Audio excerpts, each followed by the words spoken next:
Tailspin Tommy is on the air.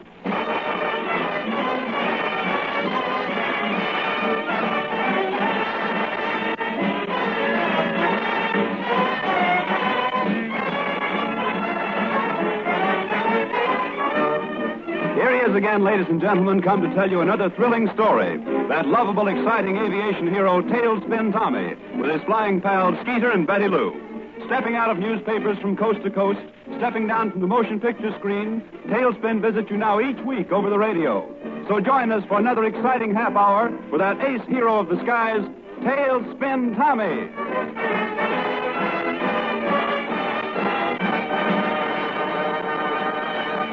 Good afternoon, folks. Well, it's nice to be here again with Skeets and Betty Lou to tell you about another of our adventures. Last week, you'll remember, Betty Lou brought Skeets and me some big news. A motion picture company was coming to Three Point to film an aviation picture, and Betty was pretty excited about it. We were all thrilled, for that matter. And later on, when I learned that my friend Bruce Wilson was with the company, I was the most excited of all. Bruce is a fine fellow and one of the country's best stunt flyers, and I certainly look forward to seeing him again. When the company arrived, we learned that Bruce was in charge of all the flyers who would take part in the picture. And the first thing he did was to hire Skeets and me to do a bit of dogfighting in one of the sequences. Our opponent was to be Grover Ellis, a pilot who was doubling for the leading man. And the script called for a really hot air battle. So the next afternoon... All right, Skeeter, let him have it.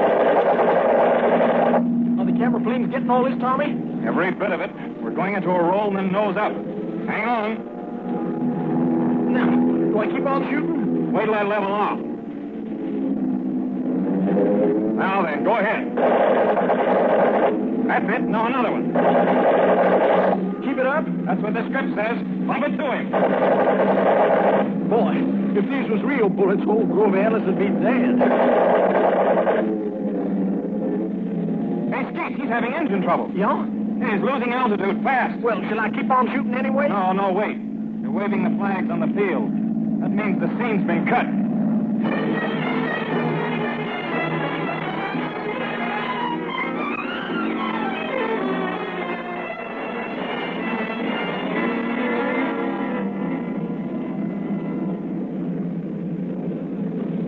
Well, fellas, you did fine. The director was very much pleased. Thanks, Bruce. Say, Bruce, when will this picture be showed here in town, huh? Well, that's pretty hard to say, Skeets. Well, I'm kind of anxious to see how I look on the screen. Oh, you boys won't be seen on the screen. Huh? They're just making long shots of that scene, no close-ups. And all you'll see is a couple of fighting ships. Oh, rats. Cheer up, Skeet. Maybe you'll get a break yet. Now, tomorrow morning, we're shooting another air battle, and there will be close-ups. Good. But you boys won't take part in that. Oh, sure. I'll be doing the fighting. You see, I'm doubling for the heavy, the Red Hawk. You mean you're going to fight Grover Ellis? Sure.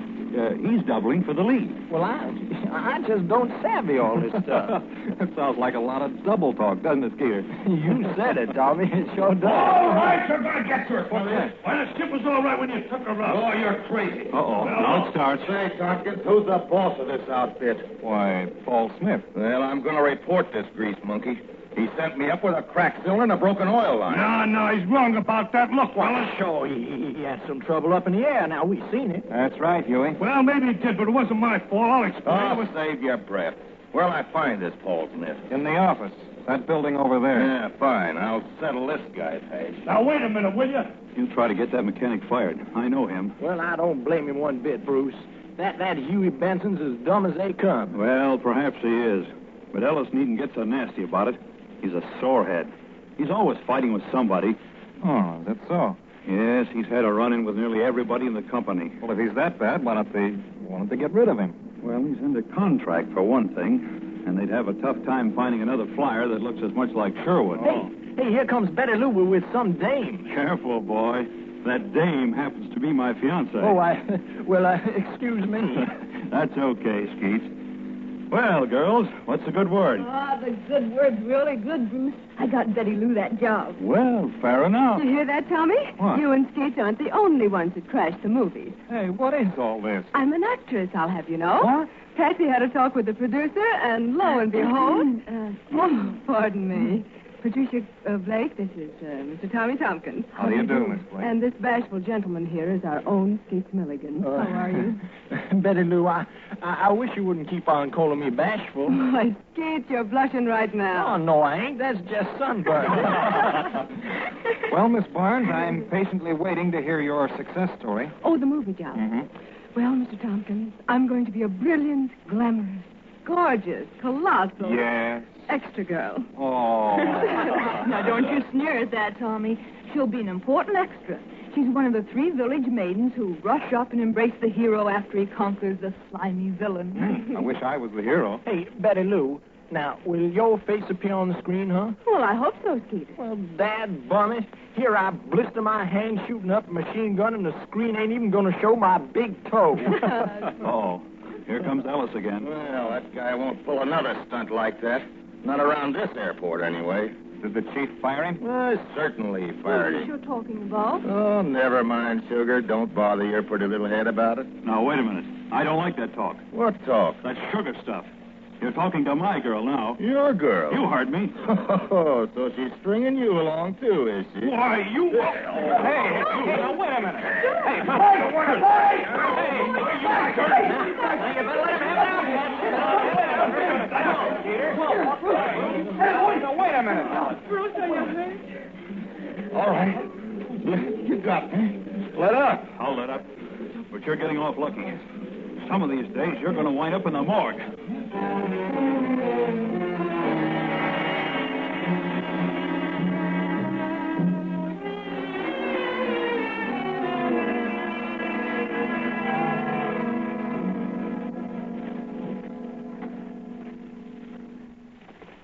Now, will you kindly tell me what the big idea is dragging me out of bed, huh? We're going over to Hangar 14, Skeets. Now, what for? That's where Bruce's ship is, and Ellis's, too, for that matter. Well, I know that. Skeeter, I couldn't sleep. There's bad blood between those 2 men, and tomorrow morning they're staging a dogfight in the air. So you're figuring one of them might get in that hangar and cripple the other one's ship, huh? I'm figuring Ellis might try to damage Bruce's ship. But there's a night watchman there, Tommy. You mean they're supposed to be? Sometimes old Charlie sneaks across the street to that all-night restaurant. Hey. Hmm? Hey, you know, I believe you're right. What? He's supposed to be sitting out in front of the hangar door, ain't he? Yeah, under the light. Oh, and he isn't there. Well, let's not jump to conclusions. Maybe he went inside. No, I don't think so, Tommy. He never goes inside once he locks up. Hey, look here. Here's his magazine on the chair. Mm-hmm. Let's try this door. No, locked. Then he ain't inside. Well, he might have gone in through the side door. Let's go see. No, I think it's like you said. I think he's over the hash house. Maybe. Yeah. Hey, this door is unlocked, Skeets. Yep. That means somebody's in the hangar. Well, it must be Charlie then. Nobody else would have a key. Now, this door can be opened with a skeleton keys, you know. Let's go in. Oh. Take it easy. Okay. Boy, it's pitch dark in here. You got your flashlight, Tommy? Yeah, quiet. Let's listen. I don't hear nothing. Charlie, you in here? Hey, you hear that? Who's there? Here he goes, out that window. Come on, Tommy. We'll get him. No. It's too late. He's gone. Yeah, I know, but come on. Did you see him? No, just a glimpse. My flash picked him up as he went through the window. Did he look like Ellis, I huh? couldn't tell, but look, Skeet.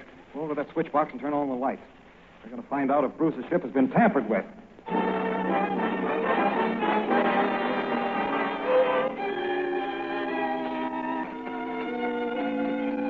Well, there ain't nothing wrong with the motor. Did you check the control wires, huh? Yeah, checked everything. Then the ship's okay. Now, let's give Ellis's plane a going over. What for, Tommy? He wouldn't cripple his own ship, would he? Well, we'd better make sure about both ships. So you think maybe it was Bruce that broke out the window? No such huh? thing. Well, he hates Ellis, don't he? Maybe he was doing a little jimmying himself, huh? Well, let's get this straight, Skeet.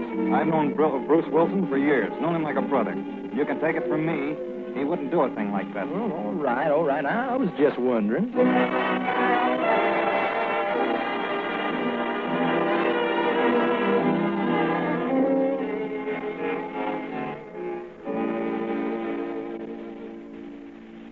Well, there ain't nothing wrong with Ellis' ship either. Looks like we got here in time to keep that guy from doing any damage at all. Sure we did. Say, Tommy, look. Hmm? It's daylight. Sure enough, it is. Come on, let's go and get some sleep, huh? No, Skeeter. I think we'd better go outside and take a look around that window. Now, you ain't expecting to find any footprints, are you? That window opens onto a cement driveway, Tommy. No, but let's take a look out there. See, you never can tell. Maybe he tore a button off his coat or dropped something. Oh, yeah, that's right. Here we are. Boy, oh, boy, look at that window. He sure did bust it out. Hey, Skeeter. See here on the cement. Huh? Blood. Well, sure enough. And the guy cut himself. Yes, sir. And look over here. Why, here's more blood spots. Mm-hmm. Plenty of them. Well, Skeeter, we know one thing. Whoever was in this hangar last night is nursing some fresh wounds.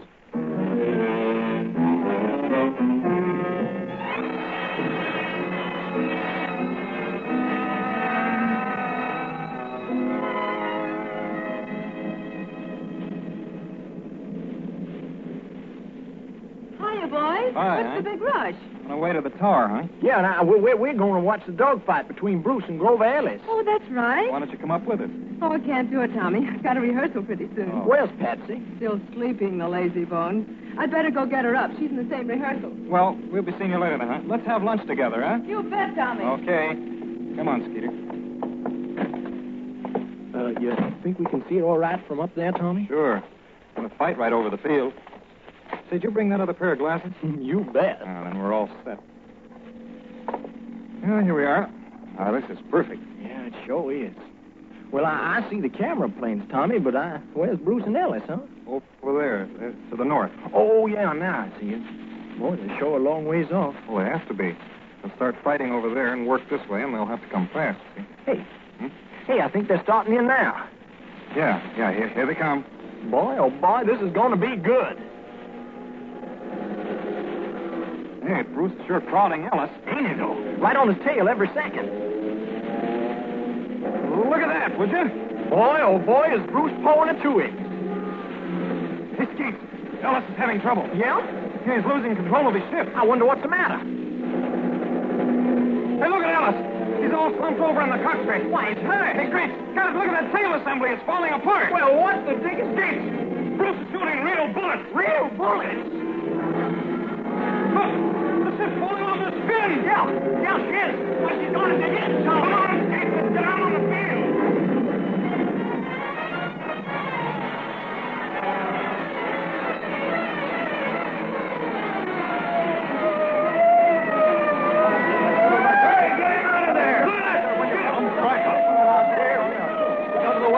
Get back there. Hey, what about Ellis? Ellis is dead. Shot to death in the air.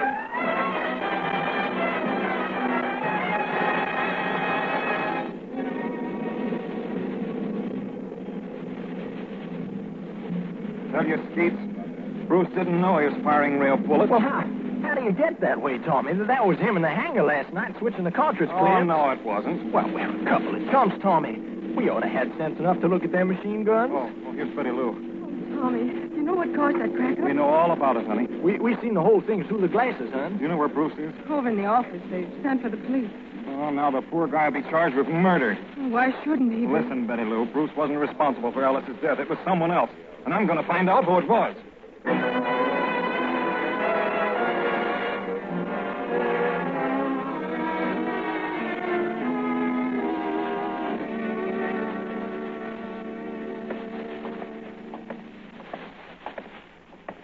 This way, Tompkins. His cell's right here. Thanks, officer. Pleasure to see you, Wilson. Oh, hello, Tommy. Hello, Bruce. All right, go on in. You can have 10 minutes. Fine, thanks. Tommy, do you think I deliberately killed Ellis? I do not. That's why I'm here. Somebody made me the goat, Tommy. I know. Now, listen, I'll have to talk fast. Last night, there was a guy prowling around in Hangar 14. Skeets and I almost caught him. You mean? Yeah, he crashed out of the back window. Cut himself in the glass. We found bloodstains. Well, who was he? We don't know that, but... He put loaded cartridges in my machine gun. Sure he did. Now, here's the idea. We can find a guy with cuts on him. Chances are we've got the party that did it. Well, does the district attorney know about this? Abbott? No, I haven't told him yet. Well, tell him, Tommy. Tell him right away. Sure I will, but wait. You said Ellis had a lot of enemies. Who are they? Oh, boy. Now you're asking me something. Well, name a few people who really had it in for him. Well, Monty Sherwood, the leading man, for one. Uh-huh. He and Monty had a fight just the day before yesterday over a girl. Oh, I see. And Frank MacArthur, the director, had a run-in with him about money. Claims Ellis beat him out of $300. Anybody else? Oh, look, Tommy, it's just like I told you. Ellis has had trouble with nearly everybody in the company. If you want to find somebody with cuts, well, you ought to have the DA look over the whole bunch. It's not a bad idea. I'll go right over to his office. Good. And look, fella, keep your chin up. I'll do everything I can to get you out of this jail.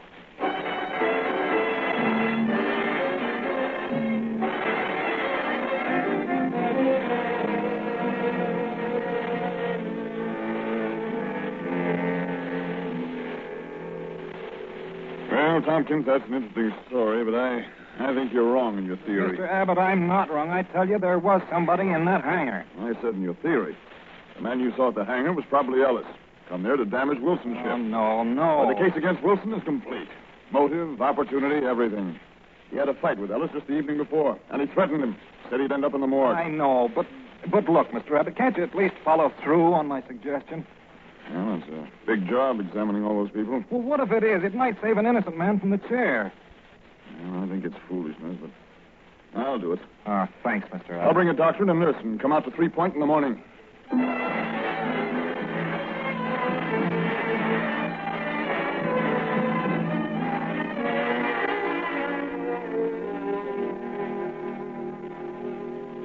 Well, Tommy, you certainly did start something. What do you mean, honey? Why, all this inspecting of hands and foreheads and scalps, it's still going on over in the administration building. Is Skeeter over there? He was the last one in line when I saw him. Well, honey, I know it's annoying, but, well, it just has to be done. I had to go through it with everyone else. Oh, there's Skeeter now. Hey, what do you know, fella? Well, what I know you ain't going to want to hear, Tommy. Oh, what's that? Well, they never found a scratch on nobody. No kidding. Not a scratch. And the DA said to give you his compliments and tell you not to bother him with any more of your wild ideas. Oh, he did, huh? Well, I'm going over and bother him right now. Yeah? Yeah. I'm going to ask him to deputize me so I can make an arrest. An arrest? Yeah. Grover Ellis had one enemy that wasn't with that bunch. Huey Benson, the mechanic. Hey, that's right. But Huey Benson's gone, Tommy. Yeah, I think I know where to find him, though. Skeet, you warm up the Silver Streak while I go talk to Abbott.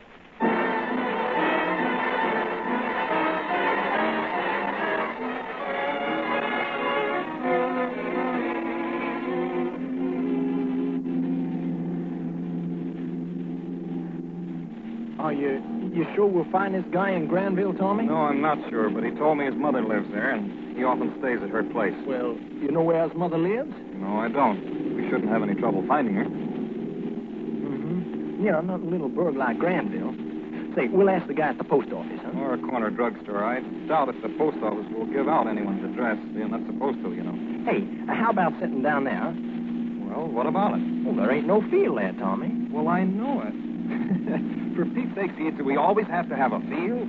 We're flying the Silver Streak, remember? Well, I guess we could sit down at some pasture or something. I already know the place. It's a bean field near the edge of town. Well, then everything's okay.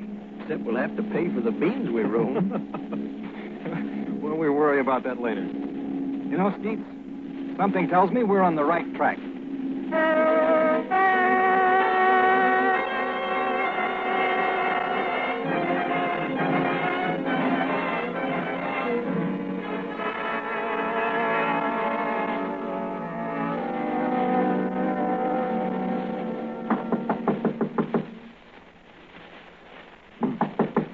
I hope somebody's home. There should be. There's a car out in front. Say, that looks like you was Jalopy. Yes? Well, what is it? Are you Mrs. Benson? Yes. Could we come in and talk to you a minute? It's about your son, Huey. We heard he was out of work. You got a job for Huey? Well, we'd like to talk it over. May we come in? Well, all right. Come on. Is Huey here, Mrs. Benson? No, he ain't. You know where he is? No, I don't. I ain't seen him since yesterday morning. But if you got a job for him, I can Hey, try Tommy, and find him. somebody's starting that car. Come on, Skeeter. What? It's Huey. Hey, come back here! Say, there he goes, Tommy. Never mind, Skeet. We'll get him. Well, how can we? We ain't got no car. Oh, but we got the Silver Streak. Come on.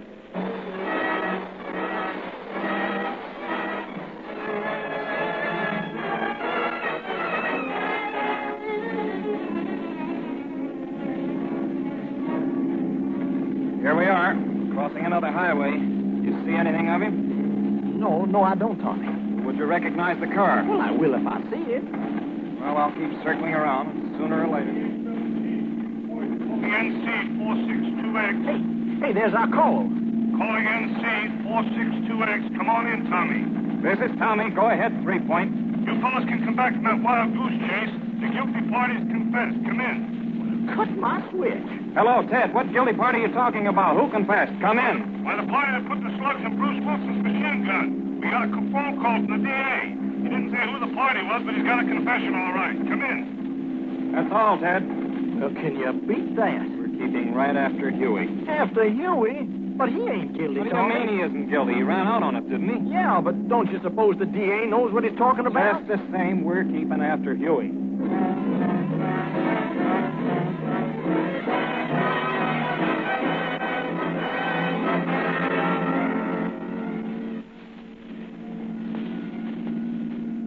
Hey, there he is, Tommy. I see him. Yeah, give me the glasses. There he is, right below us. There, you see him? He's the only car on the highway. Must be heading for Edgeport. Sure he is. Yeah, he'll never get there. We'll stop him. Stop him? Yeah, it's easy. We'll fly ahead of him and set down on the highway. Say, now, that's not a bad idea. The highway? Why, that's suicide. Oh, not down there. It's plenty wide for the ship. We'll block the road, and he can't get by us. He'll have to stop. And then we'll grab him, Skeeter.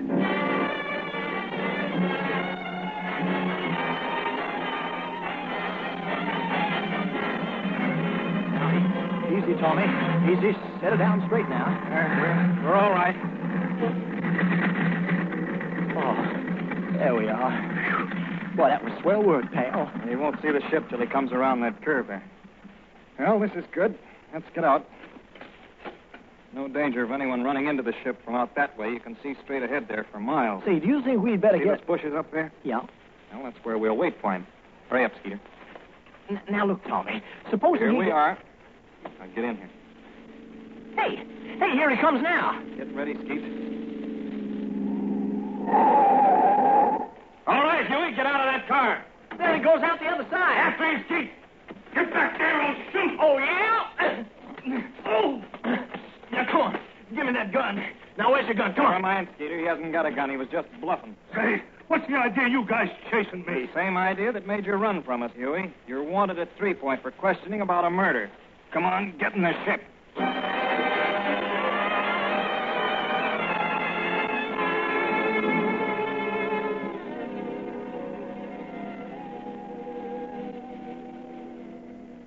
Sit down, Miss Barnes. Tompkins. Thank you, Mr. Abbott. I got the message you were coming down, so I had Miss Blake brought over from jail. Well, Miss Blake, suppose you straighten Tompkins out on just what happened. Yes. Well, Tommy, I'm the one who put the loaded cartridges in that gun. Yes? Yes, well, you don't know the whole story about Ellis, but he's been slandering me, Tommy, and, well, I was afraid he'd caused a breakup between Bruce and me. So you decided to get rid of him in such a way that the man you love would be suspected. Oh, no, huh? I guess I just didn't stop to think of the consequences to Bruce. Patsy, that story's pretty thin. Now, if you don't believe me, I can very easily prove it. Look at my hand. Yes, you see those cuts, Tompkins? Betty Lou, remember when you woke Patsy up for rehearsal that morning? Oh, yes. Were these cuts on her hands then? I certainly didn't see them. Well, of course you didn't, honey. I kept my hands under the covers. What about this lineup, this inspection? Well, I managed to dodge that. I just wasn't there. Doesn't speak very well for your efficiency, Mr. Abbott. Well, a lot of people, Tompkins. I thought I got everybody. Maybe I didn't. Well, Patsy, you're not fooling me. The person who broke that window was badly cut. There was a lot of blood. These little scratches look like they were made with a razor blade. Oh, no, they weren't. Besides, I distinctly saw a man climbing out of that window. I wore slacks, Tommy. All right. Patsy, you're making this confession to save Bruce, but it isn't necessary. We've got another confession, a real one. What other confession? Huey Benson. We caught him, Mr. Abbott, and you ought to see his head. It's literally covered with bandages. You say he confessed? Of course. Skeets and I made him come clean. Now, look, Patsy, Bruce is all in the clear, so I want you to confess to the truth this time. Oh, Tommy. Come on, tell Mr. Abbott you were lying. Yes, Mr. Abbott. He's right. But I had to do something. Poor Bruce. Never mind, darling. It's all right. Well, Looks like I've been barking up the wrong tree. Where is this Benson? The outer office with Skeets. I'll bring him in. You bet I will. Okay, Skeeter, bring Huey in. All right, now, get in there, you. Go. Hey, are you the district attorney? Yes, I am. Well, you're just the man I want to see. I want protection. These guys have been hounding me all over the country, manhandling me, accusing me of a crime I didn't commit. Now, wait a minute. I thought you said he confessed, Tompkins. Well, I had to say that to get Patsy to tell the truth, Mr. Abbott, but I don't think there's any doubt in your mind but what he is guilty, huh, Mr. Abbott? Well, you folks clear out of here. I'm going to work on this fella.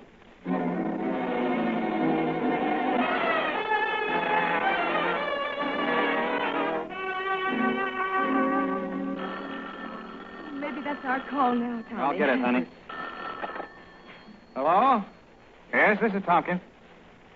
He did? Oh, fine. That's wonderful, Mr. Abbott. Yeah, you bet. Yes, indeed. Thanks a lot for calling. You don't need to tell us. Huey's confessed. After 3 hours of persuasion. Boy, that's dandy. Well, now we can settle down and finish our picture. That is, if the company's still here. I haven't had a chance to check up. Oh, yes, everybody's here. They've been taking scenes on the ground, waiting to see how this murder case would turn out. And what are they going to do about a man to take Ellis's place? Well, they were just about through with the flying shots anyway. About through? Ain't I going to be in no more scenes? Hey, wait a minute. Look, if it hadn't been for you, Tommy and Skeets, I'd still be in jail. I'll say you would. So I'm going to arrange something special for you. Yeah? What is it, Bruce, huh? I know a spot where the director can use a close-up of a couple of flyers. Yeah? And I'm going to get the job for you, too. You mean I'll be seen on the screen? Big as life and twice as natural, Oh, Skeets. hot diggity dog.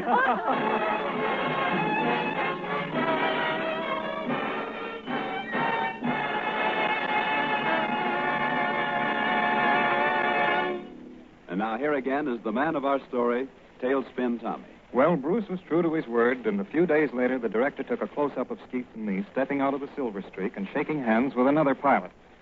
Skeets made a special trip to Fort Worth to see the picture before it was released in Three Point, and all he talked about for weeks afterwards was his appearance in the movies. As for Betty Lou, she did well in the picture, both artistically and financially. They used her in quite a number of scenes and paid her well for her work, with the result that when the company departed for Hollywood, Betty was in possession of a tidy sum of extra money. Now, 3 guesses as to the first thing a woman thinks of when she gets hold of extra cash. Huh? You're right the first time. New clothes. So nothing would have it but that Skeets and I must fly Betty Lou to Dallas for a raid on the big department stores. We started late one afternoon, planning to arrive in Dallas early in the evening. Along about dusk, when we were still some distance from the city... Well, pals, we're running out of gas. Out of gas? Why, I thought you filled her up before we started, I Tommy. thought you filled her up. Why, no, Tommy. Now, don't you remember... Never mind. Maybe we can hold out till we get to Shellsburg. Oh, sure we can. There's Shellsburg right ahead. Oh, no, honey. It's 35, 40 miles from here. Well, there's some landing field ahead. I can see it. There sure is, Tommy. And a big one, too. It looks like an Oh, airport. now, Skates, be yourself. You know there's no airport in this neck of the woods. Well, look and see for yourself. You see that long row of hangars? Yeah, and there's a big building there, and a control tower. Hey, wonder what field that is. I thought I knew them all. Well, let's sit down there, Tommy. Sure we will. How's the wind, Skeets? Well, I can't see the sock. Don't look like they got one. No windsock at an airport? Well, maybe it's getting too dark for me to see it. Say, why don't you drag the field, huh, Tommy? I'll do that. Wish they'd turn on the floodlight. Jazz the motor, Tommy.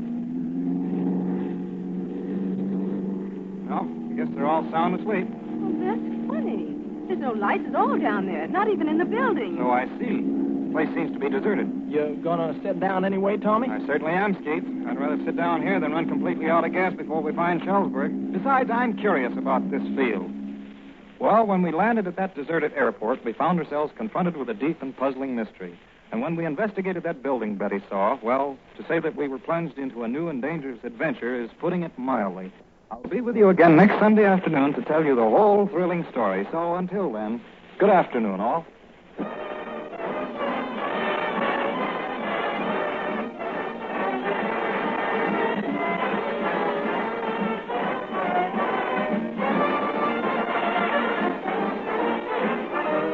Be with us again next week at this same time when Tailspin will be heard in the story The Ghost Room, another in the adventures of Tailspin Tommy.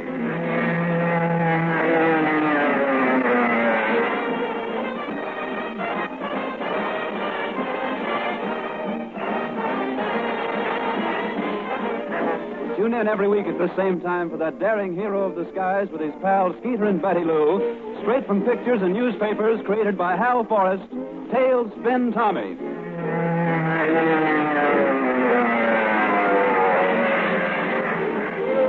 This is the Columbia Broadcasting System.